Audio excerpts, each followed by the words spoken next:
audiobook do livro Chega de Regras, de Larry Crabb, capítulo 18, Sua Escolha de Ciclos.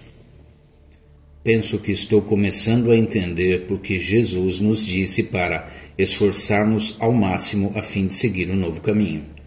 Às vezes pode ser difícil lembrar e crer que Deus é bom e que Ele está presente com a sua bondade em cada circunstância da vida. Uma manchete de primeira página hoje dizia: buscando uma cura, vivendo um pesadelo. O artigo perturbador conta a história de duas famílias, cada uma com um filho sofrendo de uma doença rara, chamada neurofibromatose. Bob Terrell olha para o rosto inchado da filha de 24 anos e com os dedos soletra: papai está aqui. Você está sentindo alguma dor? Não há resposta. Denise não pode baixar mais o olho direito, seu modo anterior de dizer sim. O pai fala ao entrevistador: não sabemos se ela está sofrendo. Não sabemos como está se sentindo. Apenas não sabemos. Não há menção de Deus no artigo, nenhuma evidência da sua presença na história. Se essa história fosse a minha única informação, eu não creria em Deus. Como poderia? O antigo caminho dentro de mim insiste em que vá depressa para a sessão de esportes. O time Tiger Woods está preparado para um terceiro desafio. Depois para a sessão de quadrinhos. As histórias de Peanuts continuam ótimas. Não há nada de errado em apreciar um roteiro de golfe ou rir com os quadrinhos. As diversões oferecem alívio das dificuldades da vida, mas meu impulso quase frenético de mudar de página me faz lembrar da razão para escrever este livro. Se o amanhã desmoronar. Há realmente um meio de conhecer a Deus que mantenha a esperança viva. Não a esperança de melhora nesta vida, mas de podermos experimentar alegria, aconteça o que acontecer. Ou o que chamamos de fé é algo que só funciona com certas bênçãos. A vida no antigo caminho é inevitável até para o cristão mais sincero. Quando a vida se torna amarga, minhas únicas opções são a distração ou o desespero, aceitar ou desistir? Algumas vezes penso que sim. A alegria parece, às vezes, tão dependente de minha esposa permanecer sadia, meus filhos e netos estarem bem, minha saúde, ministério e conta bancária em ordem, meus amigos continuarem amigos. Claro, as coisas dão errado. Como diz o adesivo no para-choque, a vida acontece. Meu pai está numa cadeira de rodas e declinando rapidamente. Minha mãe nunca deixa a unidade Alzheimer. Quando a visito, ela me cumprimenta como se eu fosse um estranho. Eu costumava gostar do hino: conte as suas bênçãos. Ele agora parece ajustar-se facilmente demais às ideias do antigo caminho. É duro, mas ainda tenho algumas bênçãos maravilhosas para contar. Eu poderia louvar a Deus sem elas? Pelo quê? Sua presença significa algo em minha vida? Eu me deleitaria na melhor esperança se minha vida melhor se desintegrasse? Se a minha mulher morresse? Se um de meus filhos se afastasse de Deus? E o outro ficasse imóvel com neurofibromatose? Se nenhuma editora quisesse o meu manuscrito? Se meus netos ficassem doentes ou se rebelassem gravemente? O que me faltaria para concordar com a mulher de Jó de que está na hora de amaldiçoar a Deus e morrer? Será que chego a esse ponto? Eu realmente experimentei a Deus. Essa experiência foi bastante boa e suficientemente forte para me abandonar alegremente à sua presença invisível. Não se trata de mórbida especulação. Não estou preocupado com todas as coisas más que podem acontecer. O Senhor nos disse para não fazermos isso. Não vos inquieteis com o dia de amanhã, pois o amanhã trará os seus cuidados. Basta ao dia o seu próprio mal. Bom conselho, é claro, vem de Deus. Coisas más, entretanto, ocorrem hoje. E fico imaginando, minha fé na bondade de Deus sobreviveria ao que aconteceu com outros? Posso me regozijar na presença de Deus hoje? Poderia contar com esta mesma presença se o futuro desmoronasse? Se todo outro alimento fosse removido, eu poderia ouvir ainda o Espírito de Deus me convidar para a mesa a fim de banquetear-me de Cristo? Eu atenderia? Será que desejaria atender? Estou indo agora? Ou continuo tentando fazer o que é certo para que a vida funcione? Estou vivendo no antigo ou no novo caminho? E você? Um meio de saber talvez seja examinar 3 ciclos da vida, 3 abordagens sobre ela e perguntar qual delas descreve melhor como estamos avançando em nossa vida. Os 2 primeiros são baseados na energia do antigo caminho e se dirigem para o seu alvo de uma vida melhor agora. O terceiro requer energia sobrenatural, do tipo que nos faz seguir o novo caminho e fixar os olhos na esperança melhor de conhecer bem a Deus. No último capítulo, discuti a primeira de 5 ideias básicas para entrar e viver no novo caminho. Reflita onde está. Neste capítulo considero a segunda. Reconheça a encruzilhada no caminho que está sempre à sua frente. Como os pais de uma filha que está sofrendo resistem? A cada dia tem de enfrentar a condição dela, sabendo que não vai mudar. Não há cura. Não seria mais cruel do que sugerir que se apenas tivessem fé, ela seria curada. Isto é pensamento linear em sua forma mais perversa. Crer que ela poderia ser curada e orar fervorosamente por isso são atitudes cristãs. Crer que ela só seria curada se muitas pessoas com fé suficiente orassem é ser anticristão. É o velho caminho. É demoníaco. Eleva a nossa bênção acima da glória de Deus. Mas se o nosso fundamento para pensar sobre a vida é o antigo caminho, se acreditamos que fazer algo certo fará com que a nossa vida funcione melhor, se nosso foco não for mais alto do que almejar uma vida melhor, iremos então provavelmente ver apenas 2 caminhos abertos à nossa frente.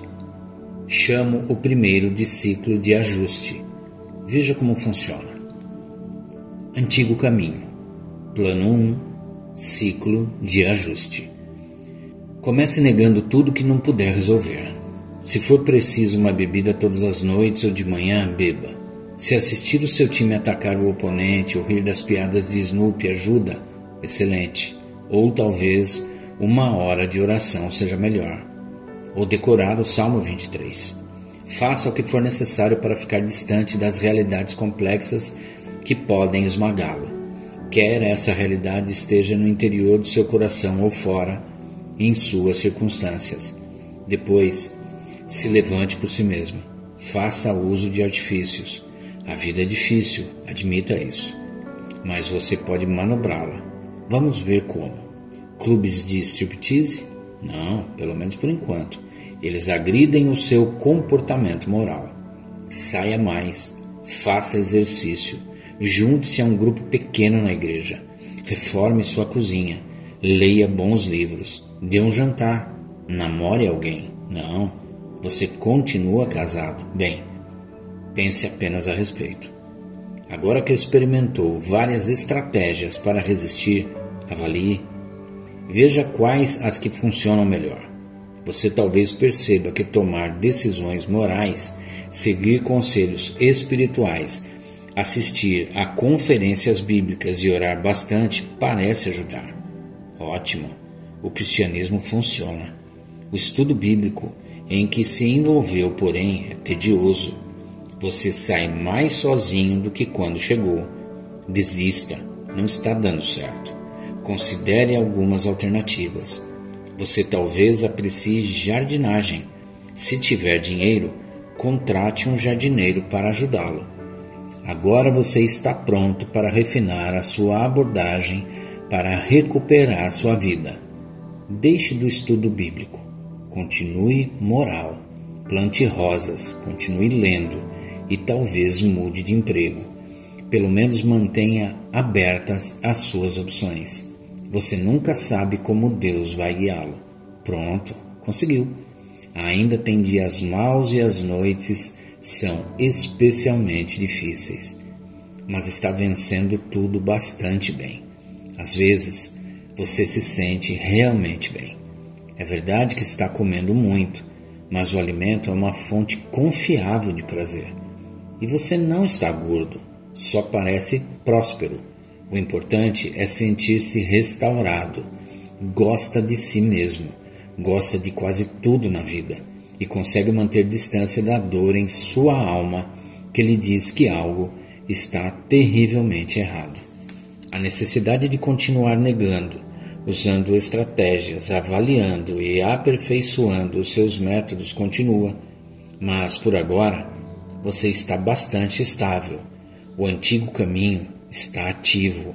Louvado seja Deus, ou seja quem for.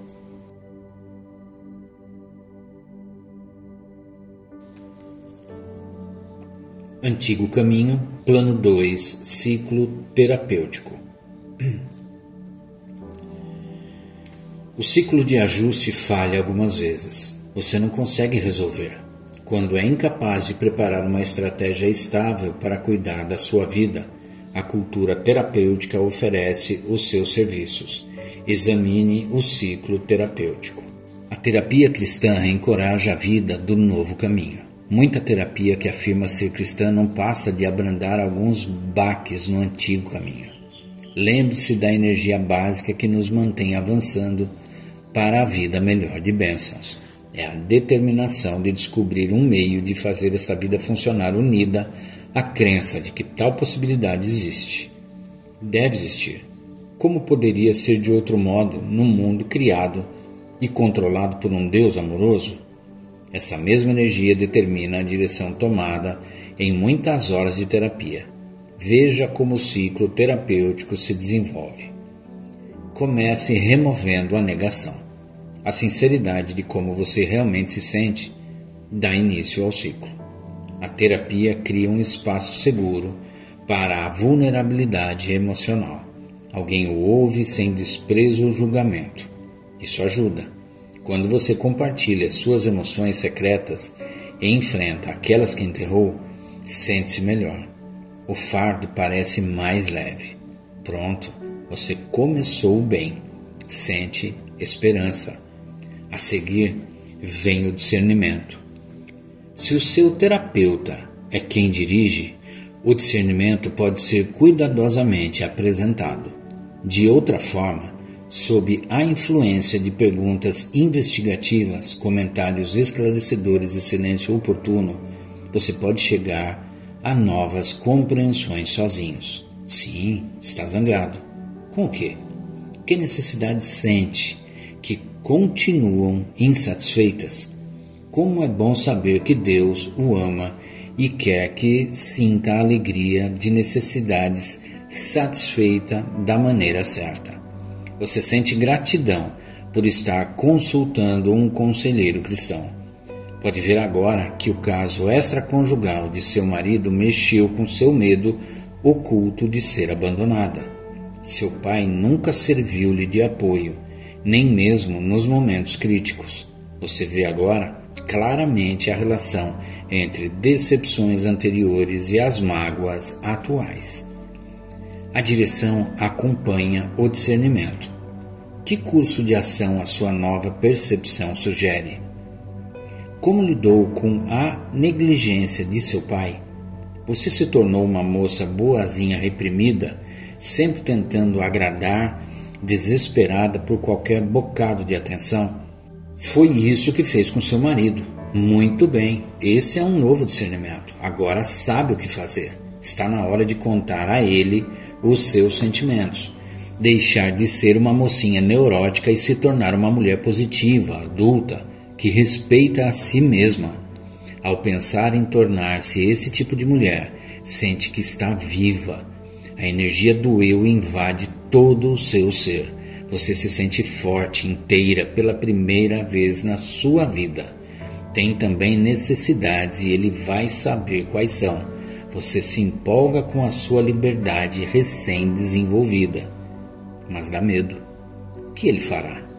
Mais rejeição seria difícil de suportar.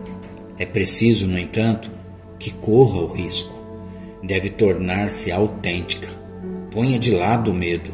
Apoio ajuda, da parte de seu terapeuta, de amigos que a amam, acreditam em você e estão do seu lado. Você ficou muito tempo presa a um nível infantil de desenvolvimento. Com ajuda pode sair dele. Pode fazer isso. Agora vem a parte difícil.